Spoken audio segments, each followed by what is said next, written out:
Good morning, Casterwoods. I am your host, Craftmaster Ethan, and you're here on You Need It, We Craft It. Our first customer today is Kellen Spree. Welcome on, Kellen Spree. Yeah. I'm ready to turn any zombie my way into a red pile of goo or into two separate pieces of what once was one zombie but is now two. You feel me? I feel you, Kellen, I really do. Yeah, this is Kellen. It sounds like you're looking for a weapon that can hit as hard as anything can, and you're in the right place. Firstly, we need to understand if the weapon you're looking for will do the most damage on the first swing or the most overall, as some more powerful effects can take slightly longer to resolve. Also important to note, every mod featured here will also be their fully upgraded legendary version.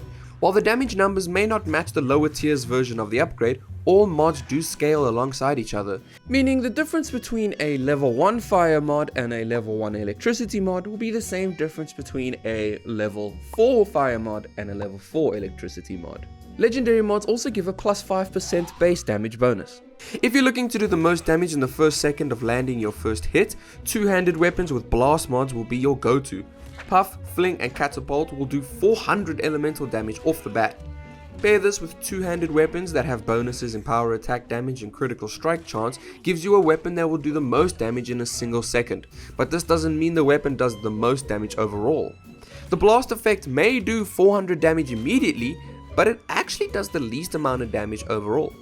If you want a weapon that, after counting in the stacking damage over time, or dot damage, you're looking to rather add bleeding effects to your weapon.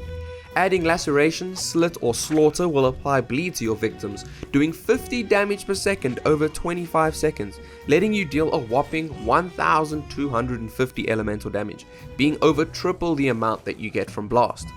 The downside, bleed doesn't have any other effect on the enemy other than chipping away their health, while blast does stun the enemy by throwing them off their feet for a short moment, and bleed does take almost half a minute to do its full damage.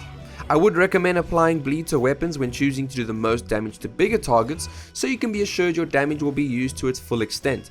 Normal sized enemies like biters, spitters and humans have a small enough health pool to have blast be the more efficient option.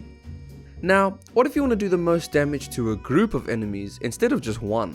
Shock and fire mods are your best friend, each with their pros and cons to weigh. Voltage, Spark and Lightning are your shock mods, doing 100 damage per second over 5 seconds, doing 500 damage in total. The low damage is justified as electricity jumps between multiple nearby enemies and stuns them while doing so.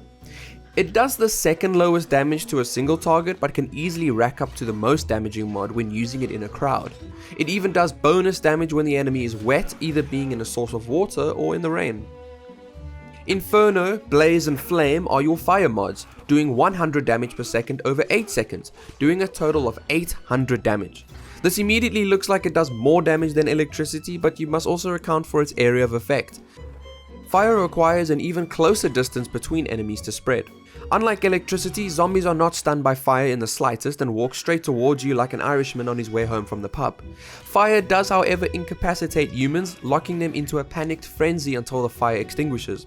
On that note, like the opposite of electricity, fire effects end sooner when the enemy is wet, so fire mods aren't completely useless in the rain, but they won't be as effective either. Now, whether choosing to put fire or shock onto which weapon is up to you. One-handed weapons swing faster and are perfect to hit more crits and charge your power mods quicker, however two-handed weapons are perfect for swinging through multiple enemies at once, regardless of if its mod is proccing or not. It's also worthwhile to mention that stacking two crit mods of the same element will not increase their crit chance nor their damage when the mod does proc. So you're better off either mixing a crit mod and a power mod if using the same element, or going with two different elements. You make some great points, Craftmaster Ethan. I think I'm gonna have to take the crowd slaughtering one because that one sounds like the perfect one for me. I'm so glad we can send you home today with your new best friend, Kellen. So please, welcome on our next guest, Keanu Reeves. You're not the real Keanu Reeves, are you? Oh, I'm gonna fuck it. I'm gonna fire my agent. And like, not the zombie apocalypse?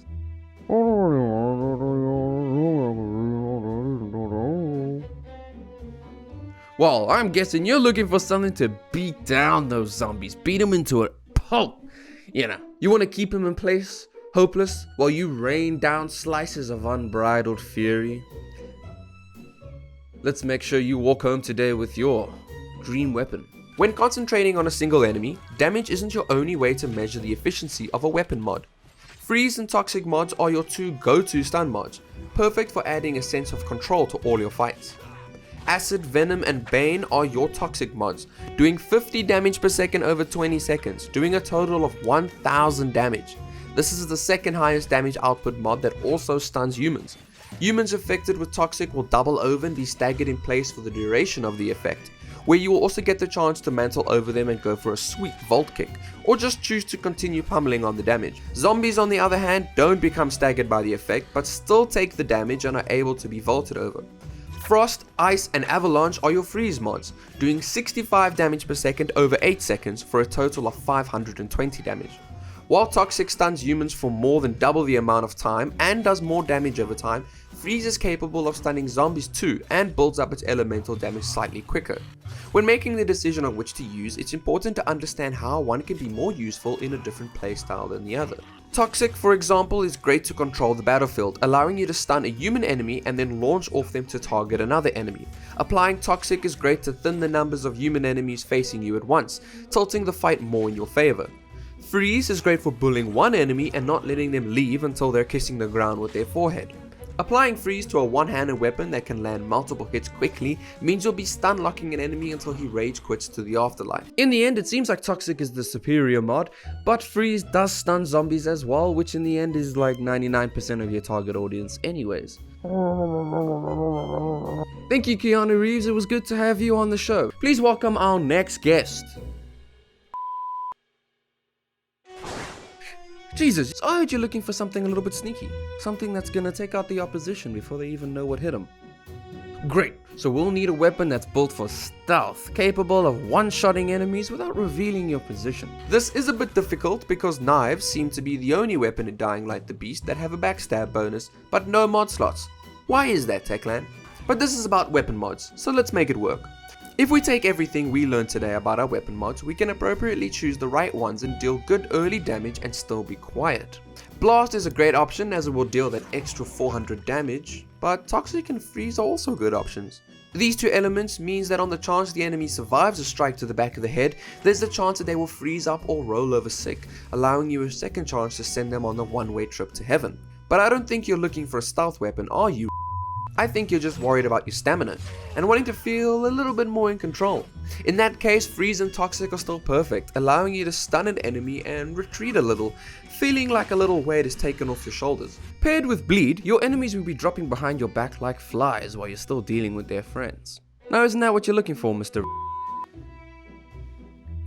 Maybe something more balanced for any situation. You want something that's going to be able to take out the Horde while still dealing with their big powerhouses. Try pairing a shock mod with either a freeze or bleed mod on a two-handed weapon for the best zombie all-round killer. For dealing with the Baron's men or any pesky bandits, try pairing a fire mod with either blast or toxic and you'll send them straight to hell. That what you're looking for? Just take this assault rifle and get the fuck out of here. Hey guys, Ethan here. If you're still here at the end of the video and you're listening to this, I just want to say a huge thank you to you specifically. It's you guys that stick around and enjoy my content that really keeps me going. Everyone has, incredibly busy lives, and me taking the time to do these types of things takes a long time. Writing scripts, the editing, even now trying to do green screen and a little bit of acting. It may look a bit silly and the video is only like 8 minutes long, but this took me a long time to do. And honestly, I really appreciate even just you guys staying and sticking to the end of the video. Hoping to do this for a long time to come. It's you guys that are going to keep the drive in me to keep going. So I don't want to sit here and, keep yapping on. I just want to say once again, thank you. Right now I have like 1,600 subscribers. That's absolutely insane.